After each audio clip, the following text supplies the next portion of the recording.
تب غلام نے جواب دیا، جب میں پہلے دن غیر حاضر تھا تو اس کی وجہ بچے کی پیدائش تھی، اور آپ کی طرف سے تنخواہ میں اضافے کو میں نے وہ رزق خیال کیا جو وہ اپنے ساتھ لے کر آیا، اور جب میں دوسری مرتبہ غیر حاضر ہوا تو اس کی وجہ میری ماں کی وفات تھی، اور آپ کی طرف سے تنخواہ میں کمی کو میں نے وہ رزق خیال کیا جو وہ اپنے ساتھ واپس لے گئی، پھر میں اس رزق کے خاطر کیوں پریشان ہوں جس کا ضمنہ خود اللہ نے اٹھایا ہوا ہے۔ ایک فقیر کا واقعہ۔ ایک فقیر دریا کے کنارے بیٹھا تھا۔ کسی نے پوچھا، بابا کیا کر رہے ہو؟ فقیر نے کہا، انتظار کر رہا ہوں کہ دریا مکمل بہہ جائیں تو پھر پار کروں۔ اس آدمی نے کہا، کیسی بات کرتے ہو بابا، مکمل پانی بہنے کے انتظار میں تو تم کبھی دریا پار ہی نہیں کر پاؤ گے۔ فقیر نے کہا، یہی تو میں تم لوگوں کو سمجھانا چاہتا ہوں کہ تم لوگ جو ہمیشہ یہ کہتے رہتے ہو کہ ایک بار گھر کی ذمہ داریاں پوری ہو جائے تو پھر نماز پڑھوں گا، داڑھی رکھوں گا، حج کروں گا، خدمت کروں گا، جیسے دریا کا پانی ختم نہیں ہوگا، ہمیں اس پانی سے ہی پار جانے کا راستہ بنانا ہے، اسی طرح زندگی ختم ہو جائے گی پر زندگی کے کام اور ذمہ داری کبھی ختم نہیں ہوں گے۔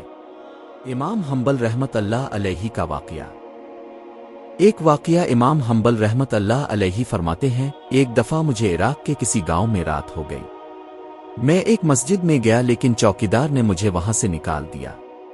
میں مسجد سے باہر فرش پر سو گیا۔ چوکیدار نے مجھے پاؤں سے پکڑا اور گھسیٹ کر مسجد سے دور کر دیا۔ ایک خدا ترس آدمی مجھے اپنے گھر لے گیا۔ وہ شخص چلتے پھرتے، الفاٹیتی بیٹھتے ہر وقت وہ استغفار پڑھتا تھا۔ صبح ہوئی تو میں نے اس شخص سے پوچھا کہ کیا آپ کو استغفار پڑھنے کا کوئی فائدہ بھی ہوا؟ اس نے جواب دیا، جی ہاں، میری ہر دعا قبول ہوئی سوائے اس کے کہ میری ملاقات امام احمد بن حنبل سے ہو جائے۔ میں نے کہا، میں ہی احمد بن حنبل ہوں، اور تم دیکھو کہ مجھے کیسے گھسیٹ کر تمہارے پاس لایا گیا ہے۔ فرعون کو شیطان کی نصیحت۔ فرعون کو شیطان کی نصیحت۔ ایک مرتبہ شیطان نے فرعون سے پوچھا کہ تجھے کس نے خدا بنایا ہے، اور تیرے اندر ایسا کون سا کمال ہے کہ تو اپنے آپ کو خدا سمجھ بیٹا؟ فرعون نے کہا کہ میرے پاس اندرونی ایسی طاقت ہے جو تیرے پاس نہیں ہے۔ شیطان نے کہا کہ دکھو، تو فرعون کے پاس کچھ بھی نہیں تھا۔ خنزیر کھلانے والا ظالم بادشاہ کا واقعہ۔ خنزیر کھلانے والا ظالم بادشاہ۔ پرانے زمانے میں بنی اسرائیل کا ایک بادشاہ تھا جو کافر ہونے کے ساتھ ساتھ بہت ظالم بھی تھا، جو لوگوں کو خنزیر کا گوشت کھانے پر مجبور کرتا تھا، اور جو آدمی انکار کرتا تو اسے سخت سزائیں دے کر ہلاک کروا دیتا۔ پھر اس زمانے کے سب سے بڑے عابد کو بادشاہ کے پاس لایا گیا۔ لوگ اس عابد کے مرتبے اور فضیلت سے آگاہ تھے۔ لوگ نہیں چاہتے تھے کہ اس عابد بزرگ کو بادشاہ کی طرف سے کوئی تکلیف پہنچے۔ چنانچہ ایک سپاہی نے عابد سے کہا، اب مجھے ایک بکری کا بچہ ذبح کر کے دے دیں۔ جب بادشاہ لے گا کہ اس عابد کے سامنے خنزیر کا گوشت رکھیں تو میں وہی بکری کا گوشت اب کے سامنے پیش کروں گا۔ بادشاہ یہ سمجھے گا کہ اپنے اس کی خواہش کے مطابق خنزیر کا گوشت کھا لیا، اور اس طرح اب بھی ہلاکت سے محفوظ رہیں گے۔ عابد نے بکری کا بچہ ذبح کر کے اس کا گوشت سپاہی کو دے دیا۔ جب عابد کو بادشاہ کے سامنے لایا گیا تو بادشاہ نے حکم دیا کہ خنزیر کا گوشت لایا جائے۔ منصوبے کے مطابق تو اس سپاہی نے بکری کا گوشت عابد کو پیش کیا۔ بادشاہ نے کہا، میرے سامنے خنزیر کا گوشت کھاؤ۔ عابد نے کہا، میں ہرگز نہ کھاؤں گا۔ یہ سن کر سپاہی نے اشارے سے بتایا کہ یہ وہی بکرے کا گوشت ہے جو آپ نے دیا تھا، اب بلا جے کا کھا لیں۔ لیکن عابد نے بادشاہ کے سامنے وہ گوشت کھانے سے انکار کر دیا۔ ظالم بادشاہ نے سپاہیوں کو حکم دیا کہ اسے قتل کریں۔ جب ماہر قتل کے لیے لے جانے لگے تو وہی سپاہی قریب آیا اور کہا، اپنے گوشت کیوں نہ کھایا؟ بخدا یہ وہی گوشت تھا جو آپ نے دیا تھا۔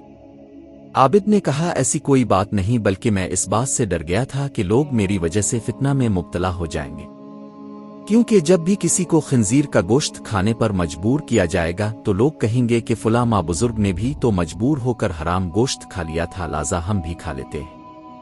اس طرح لوگ میری وجہ سے بہت بڑے فتنے میں مبتلا ہو جائیں گے، اور میں لوگوں کے لیے فتنہ ہرگز بنانا نہیں چاہتا ہوں۔ یہ کہہ کر وہ عابد خاموش ہو گیا اور جلاد نے اس کا سر تن سے جدا کر دیا۔ جنت کی کنجی۔ ایک سچے مسلمان کی کہانی۔ ایک گاؤں میں حاجی عبدالسلام نامی ایک نیک اور دیندار شخص رہتا تھا۔ وہ نہایت سادہ زندگی گزارتا، 5 وقت نماز باجماعت ادا کرتا اور ہر وقت قرآن کی تلاوت اس کے لبوں پر ہوتی۔ اس کا ایک ہی خواب تھا کہ وہ اللہ کو راضی کر لے اور جنت حاصل کرے۔ ایک دن اس نے اپنے بیٹے کو بلایا اور کہا، بیٹا، میں نے ساری زندگی دنیا کی فکر کم اور آخرت کی فکر زیادہ کی۔ اب میں چاہتا ہوں کہ تم بھی ایک نیک راستہ چنو۔ بیٹے نے پوچھا، ابوا، آپ کو کیسے یقین ہے کہ اللہ اب سے راضی ہے؟ حاجی صاحب نے مسکرا کر جواب دیا، بیٹا، یقین تو صرف اللہ ہی جانتا ہے، مگر میں نے کوشش کی کہ کسی کا دل نہ دکھاؤں، یتیموں کا خیال رکھوں، صدقہ کروں اور سب سے بڑھ کر اخلاص کے ساتھ نماز پڑھوں۔ یہی سب اعمال جنت کی کنجیاں ہیں۔ بیٹا بولا، اگر یہ کنجیاں ہیں تو کیا میں بھی ان سے دروازہ کھول سکتا ہوں؟ حاجی صاحب نے اس کے کندھے پر ہاتھ رکھتے ہوئے کہا، ہاں بیٹا، یہ جنت کا دروازہ ہر اس شخص کے لیے کھلتا ہے جو نیت کو پاک رکھے، عاجزی اختیار کرے اور اللہ سے ڈرتا ہو۔ وقت گزرتا گیا، حاجی صاحب کا انتقال ہو گیا۔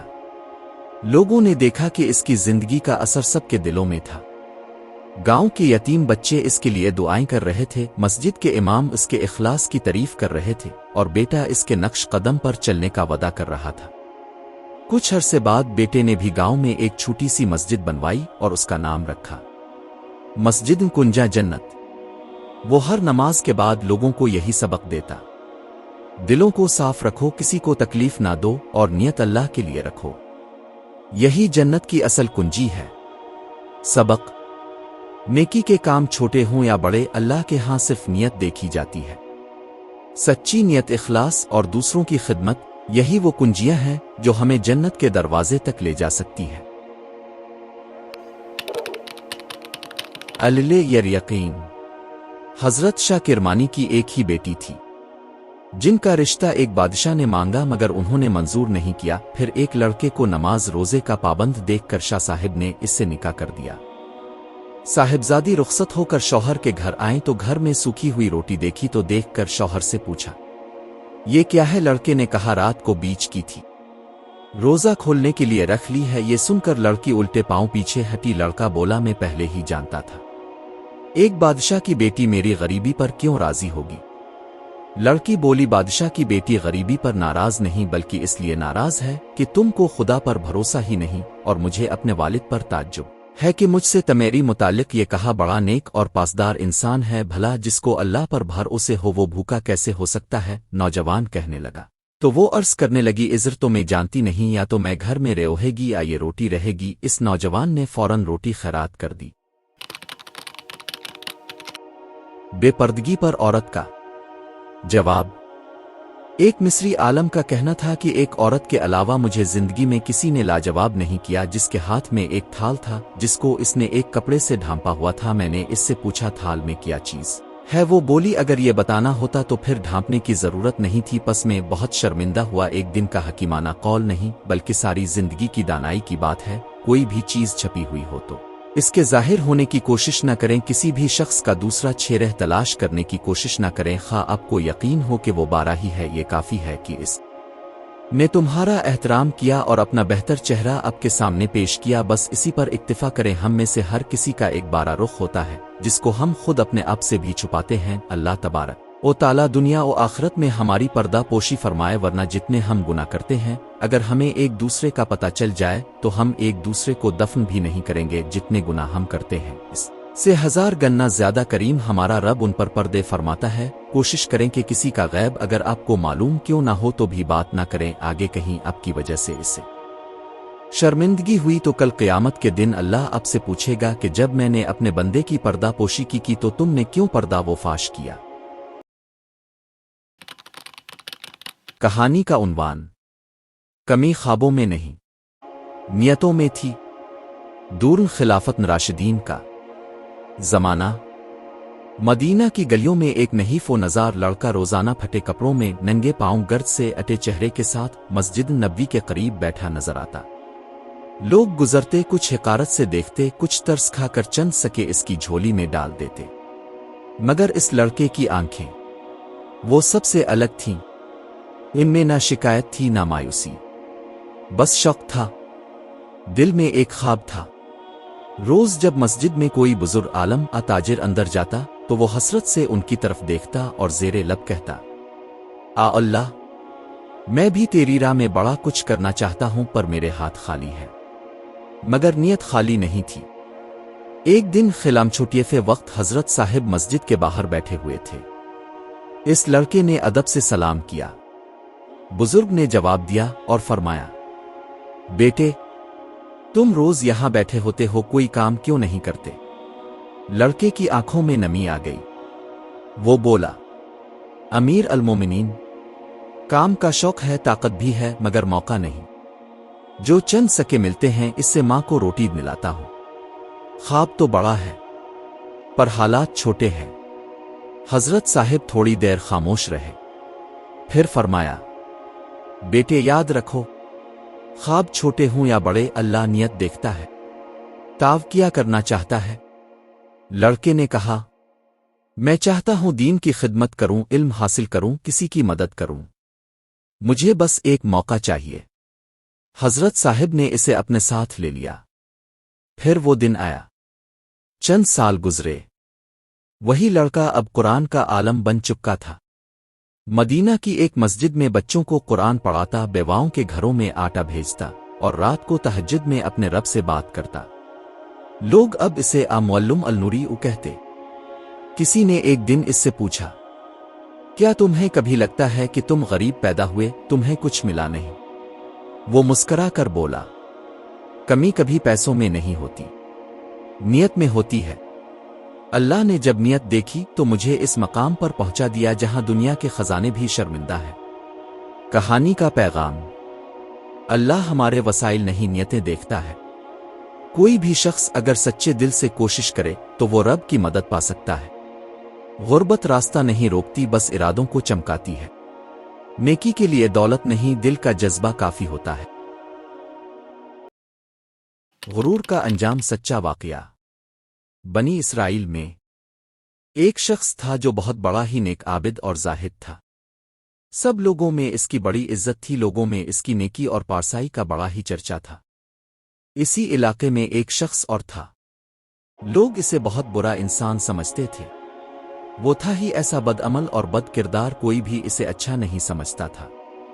ایک روز اس گناہگار شخص نے دیکھا کہ وہ نیک آدمی ایک میدان میں بیٹھا ہوا ہے، ہر طرف تیز دھوپ پھیلی ہوئی ہے، مگر اللہ کے اس نیک بندے پر ایک بادل کے ٹکڑے نے سایہ چا کر رکھا ہے۔ گناہگار نے یہ منظر دیکھا تو اپنے دل سے بڑا شرمسار ہوا اور یہ خیال پیدا ہوا کہ اس چلچلاتی دھوپ میں جہاں دور دور تک سایہ نہیں ہے، بادل کے ایک ٹکڑے نے صرف اس لیے اس پر سایہ کر رکھا ہے کہ یہ اللہ کا نیک بندہ ہے، کیوں نہ میں بھی اس کے ساتھ ساتھ بیٹھ جاؤں۔ کیا خبر کہ اس کی برکت سے اللہ تعالیٰ مجھے بھی بخش دے اور میری خطاؤں کو معاف بھی فرما دے۔ یہ شخص عابد و زاہد کے پاس گیا اور اس کے ساتھ سائے میں بیٹھ گیا۔ اس کے بیٹھتے ہی اس عابد و زاہد شخص کے دل میں عابد شخص خیال آیا کہ یہ اپنے زمانے کا بدترین گناہگار اور پوری قوم میں بدنام شخص ہے، اس کے ساتھ تو کوئی بھی اٹھنا بیٹھنا پسند نہیں کرتا، یہ میرے پاس کہاں سے آ کر بیٹھ گیا؟ یہ خیال آتے ہی اس نے اس رسوائے زمانہ کو اپنے پاس سے اٹھا دیا۔ وہ گناہگار شخص اٹھا اور چلا گیا، لیکن بادل کا وہ ٹکڑا بھی اس کے ساتھ روانہ ہو گیا اور اس کے سر پر سایہ فگن ہو گیا۔ اس وقت کے پیغمبر کو وحی آئی کہ ان دونوں سے کہہ کے نئے سرے سے اپنے اپنے اعمال کی ابتدا کریں، کیونکہ اس فاسق و فاجر نے جو کچھ کیا ہم نے اس کے خلوصی نیت اور جذبہ شرمساری کے سبب اسے بخش دیا اور اس کی پچھلی ساری خطائیں معاف فرما دی، جبکہ اس عابد کی تمام نیکیاں اور اچھے اعمال اس کے تکبر کی وجہ سے اس سے چھین لیے گئے۔ حضرت جنید بغدادی رحمۃ اللہ علیہ کے ساتھ دسترخوان پر پرندہ کا کھانا کھانا۔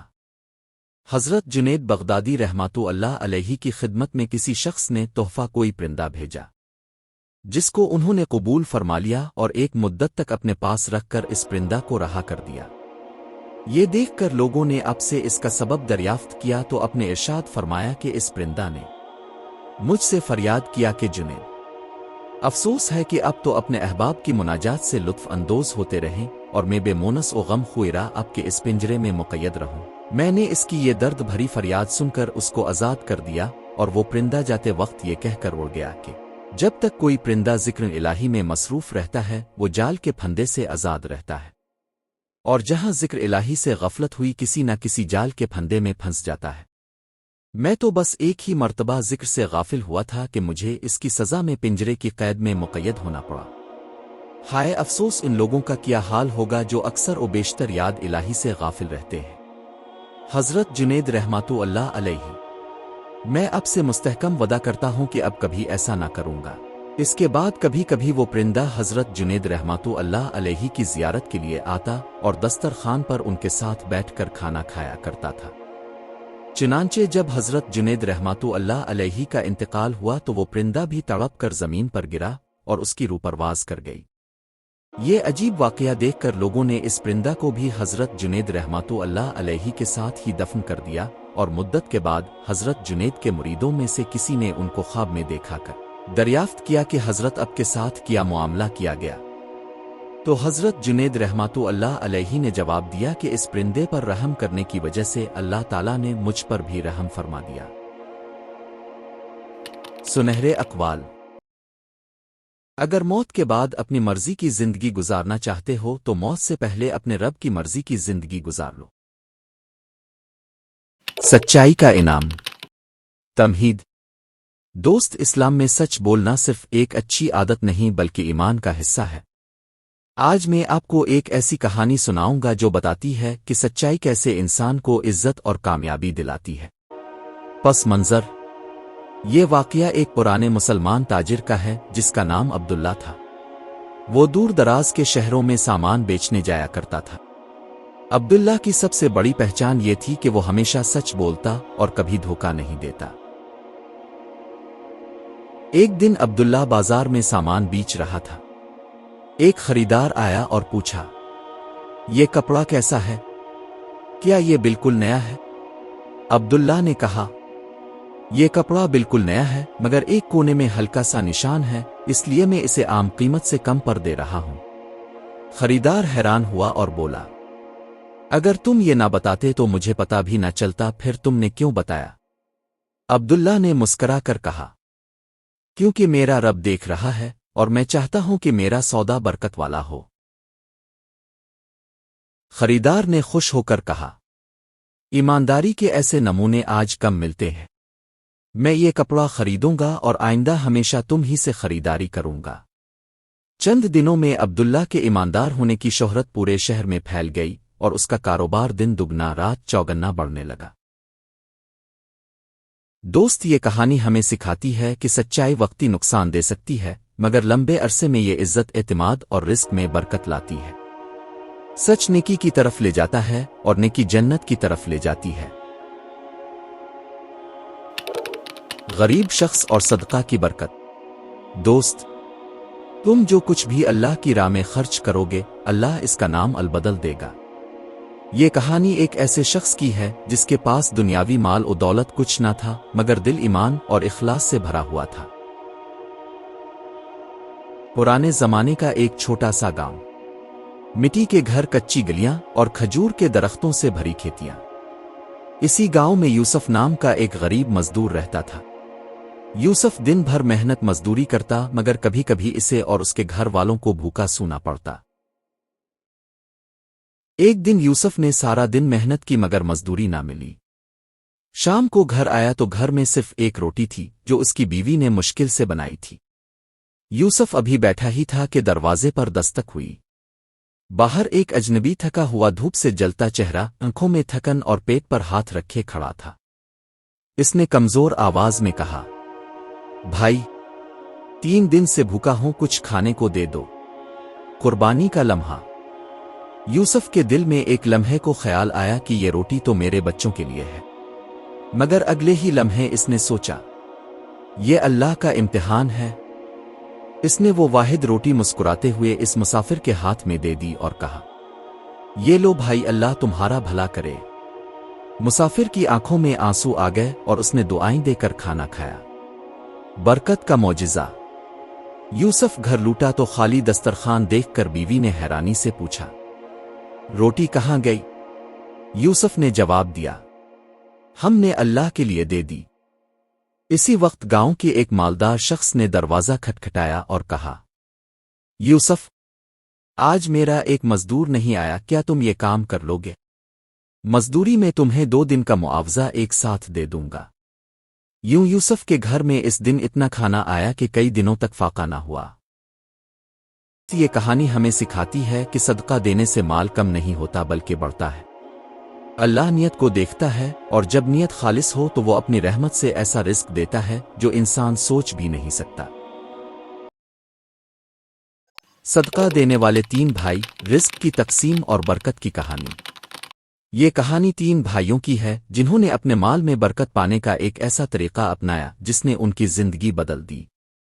یہ کہانی ہمیں سکھاتی ہے کہ جب انسان اللہ کی خاطر دیتا ہے تو اللہ اس کے رزق کو ایسے بڑھا دیتا ہے کہ سوچ بھی نہیں سکتا۔ ایک پرانا گاؤں جس کے بیچوں بیچ ایک مصروف بازار تھا۔ گاؤں میں 3 بھائی رہتے تھے۔ حمزہ بڑا بھائی سمجھدار، تجربہ کار اور منصوبہ بنانے میں ماہر۔ یاسر درمیانی بھائی خوش اخلاق اور سب کے ساتھ محبت کرنے والا۔ بلال چھوٹا بھائی نوجوان مگر محنتی اور جوش والا۔ تینوں بھائیوں کا کپڑوں کا کاروبار تھا۔ دن بھر وہ بازار میں گاہکوں سے ملتے، مال بیچتے اور شام کو دکان بند کر کے گھر آ جاتے۔ ایک دن تینوں بھائی دکان بند کر کے گھر بیٹھے تھے۔ بڑی ماں نے کہا، بیٹو یاد رکھو، مال کا اصل برکت دینے والا اللہ ہے۔ اگر تم چاہتے ہو کہ تمہارا کاروبار بڑھے اور دل میں سکون رہے تو اللہ کا حصہ مت بھولو۔ حمزہ نے سوچا اور بولا، کیوں نہ ہم اپنی آمدنی 3 حصوں میں تقسیم کریں؟ یاسر نے پوچھا، کیا مطلب؟ حمزہ نے کہا، ایک حصہ اللہ کی راہ میں، ایک حصہ گھر کے اخراجات کے لیے اور ایک حصہ کاروبار میں دوبارہ لگانے کے لیے۔ بلال فوراً بولا، یہ تو بہترین بات ہے، اس طرح ہم دوسروں کی مدد بھی کر سکیں گے اور اپنا کاروبار بھی بڑھائیں گے۔ اگلے ہی دن سے تینوں بھائیوں نے یہ اصول اپنانا شروع کر دیا۔ ہر دن کے آخر میں وہ اپنی آمدنی الگ کرتے۔ پہلا حصہ مسجد میں کسی غریب کو دیتے، دوسرا حصہ گھر کے اخراجات میں لگتا، تیسرا حصہ نئے کپڑوں، رنگوں اور ڈیزائنز کی خریداری میں جاتا۔ شروع میں انہیں لگا کہ شاید اس سے ان کا نفع کم ہو جائے گا، لیکن دل میں ایک عجیب سا سکون بھی محسوس ہوتا۔ چند مہینوں بعد بازار میں ان کی دکان پر گاہکوں کا رش بڑھ گیا۔ ایک دن یاسر نے کہا، بھائیو پتہ نہیں کیا راز ہے مگر لوگ دور دور سے ہمارے پاس آ رہے ہیں۔ حمزہ مسکرا کر بولا، یہ اللہ کا وعدہ ہے کہ جو اس کی راہ میں دیتا ہے وہ اسے کئی گنا لوٹتا ہے۔ بلال نے کہا، ہم نے نہ صرف نفع پایا بلکہ لوگوں کے دل بھی جیت لیے ہیں۔ 1 سال بعد قریبی علاقے میں سیلاب آیا، کئی لوگ بے گھر اور بے روزگار ہو گئے۔